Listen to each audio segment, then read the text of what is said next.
This is Kelly with Foxy Home Buyer, and I'm with Walt Bullington. He's a bankruptcy attorney from Tampa. His office is off of South Armenia Avenue. We're going to ask him a few questions about bankruptcy and your home. So if I could please, Walt, how can a bankruptcy help clients with their foreclosure and options with their homes? I'm glad you asked that. Bankruptcy gives the homeowner two opportunities to save their house. The first is in Chapter 13 under what we call a cure and reinstate. Cure, we're going to cure the mortgage. You're going to start making the regular mortgage payment in a Chapter 13, and you're going to add enough to reinstate the mortgage or cure the arrearage over 60 months. So if you're $18,000 behind over 60 months, if you add $300 a month to your mortgage payment, you will be current at the end of 60 months. Now, if you can do that, at the end of 60 months, you're current and your house is safe again.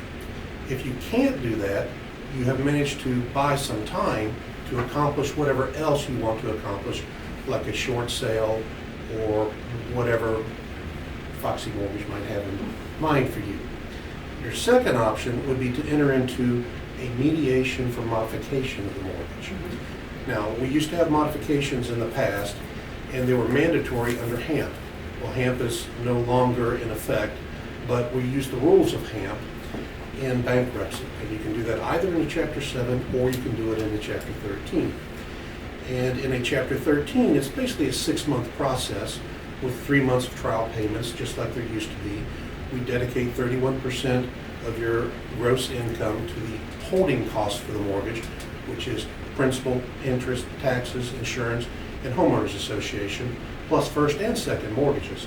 So there's a bit of a calculation there.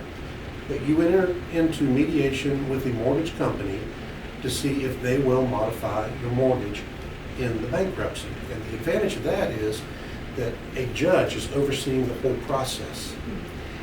And how many times have you heard in the past that the mortgage company swore they didn't get my last document? I sent it 3 times.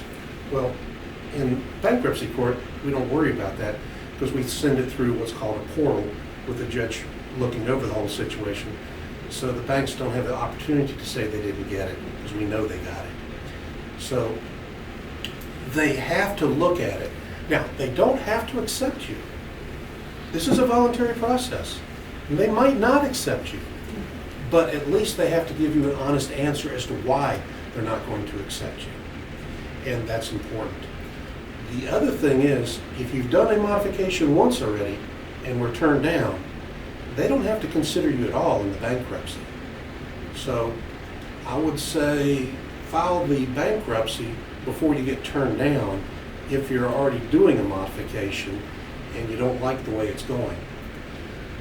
But I can do that in a Chapter 7 or in a Chapter 13, either way. A Chapter 7 is a 90-day process, you're in and out. However, you stay in the modification or the mediation for modification for 6 months in both Chapter 7 and Chapter 13. All right. Very informative. Thank you. Well, We also want to find out how the loan modifications can change, or how much have they changed in the last couple of years? well, I touched on that a little bit earlier. They changed because they're no longer mandatory on the banks. In the past, they were mandatory if if the borrower met certain criteria, the bank had to give them a modification. Now it's guidelines, and it's purely voluntary on the bank's part. Even if you meet guidelines, they don't necessarily have to give it to you. So it's changed from that perspective, most of anything. It's just not mandatory anymore. Okay. Thank you.